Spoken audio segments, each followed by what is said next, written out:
Hong Kong Direct is your weekly racing roundup full of news, views, interviews, previews and special guests. And coming up on the show today, we go behind the scenes with the master in Douglas Whyte and the former apprentice in Chau. They show us the inner workings of a mechanical horse, what you can use it for, how it can get you fit and improve your style as well. So a fascinating behind the scenes look here with Whyte and Chau. Now nothing will beat, of course, riding a horse itself, but in terms of fitness and honing your technique and styles, a younger rider coming through, then a mechanical horse is ideal. So who better than the previous 13-time champion jockey in Whyte and Chau, who's recently graduated through the riding ranks as our test pilot to show us how it works.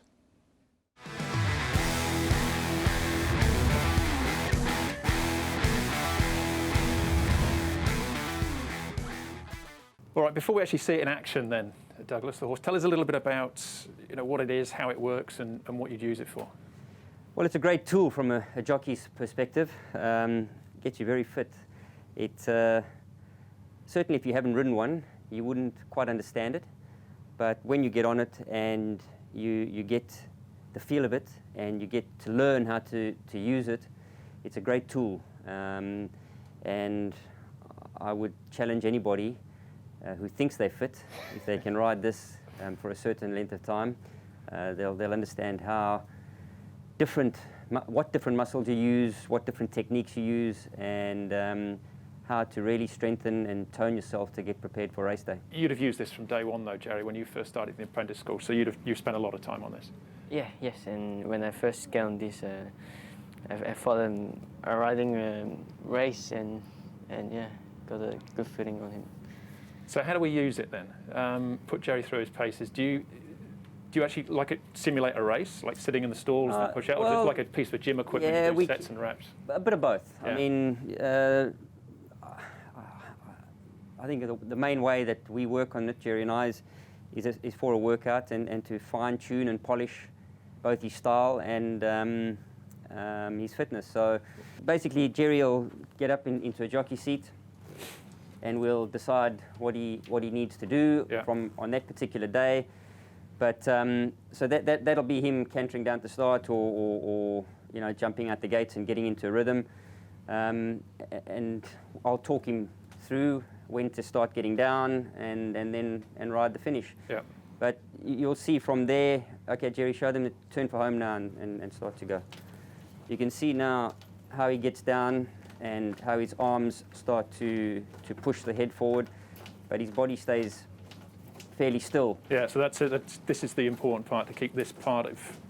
Yeah, well, you can imagine someone on your back, the stiller you are, the easier it would be for you to carry him. So, what we try and do is keep that as still as possible, and you're still working that head section, and the back's very quiet. Can you talk while you're doing that, Jerry? You're out of breath. Take a loop there, so it doesn't feel okay. Which muscles are you fit? Is it all in the legs then, as far as the muscles are concerned? Well, that's the key to this. It looks like it's not much, but his arms will be burning already. Yeah. His shoulders will be burning, and his legs will be telling him to sit down. And he doesn't necessarily have to go too hard, but just by doing that particular speed and strength, he's burning. Ask him. Yeah. How's it feeling, Jerry? Keep going. Come on, you're fit enough. You can talk. How long he's been going for, but you're pushing a race for 40 seconds, 45 seconds. It's 40. You say that, it depends. I mean, you get a lazy horse and you get a jockey that can push for a full minute, and I tell you it's tiring. It's like going through hell. Yeah. If that's what hell's like. But this here, just because he's keeping the same speed, okay, you can sit. There you can look at his face. Yeah, it's okay.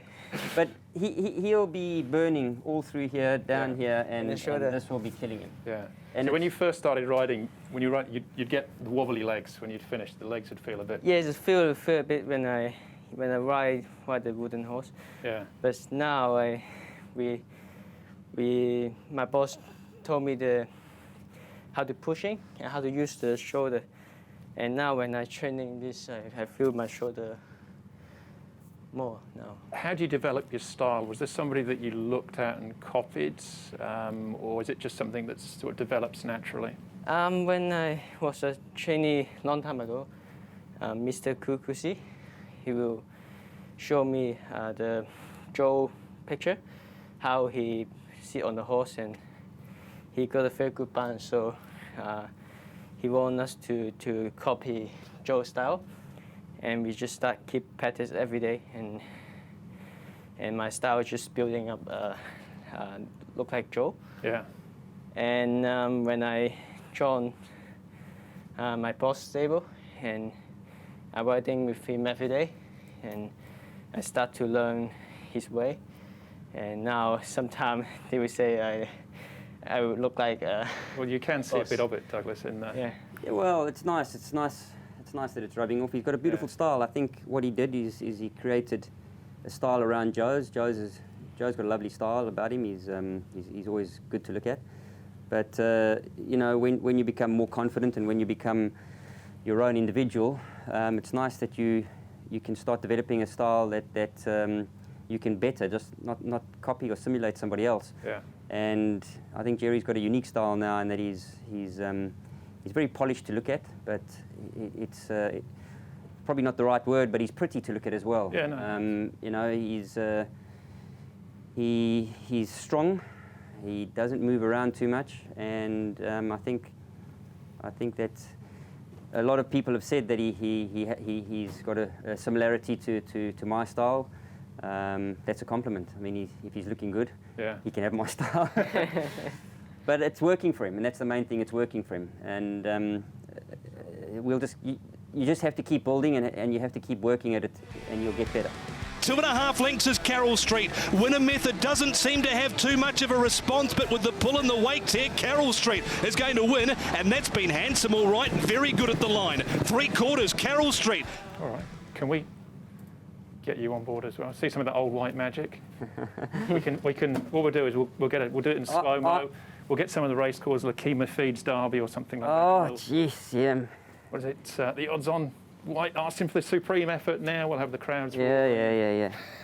And that's your old saddle, isn't it? It is, yeah. Apple doesn't fall far from the tree, eh? No. And that's another thing about balance. There's no actual girth holding that on, is No, there?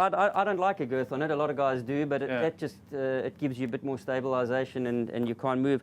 There's a lot of jockeys that open their leg or do different things, and it works for those individuals. But you know, if you get on here and you shift too much weight one side, well, the saddle's going to go.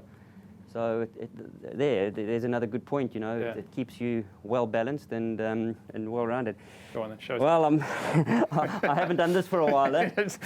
How long did Jerry went for? A couple of minutes, but we'll. Well, no, I'm not going for a couple of minutes. I'll just show you what.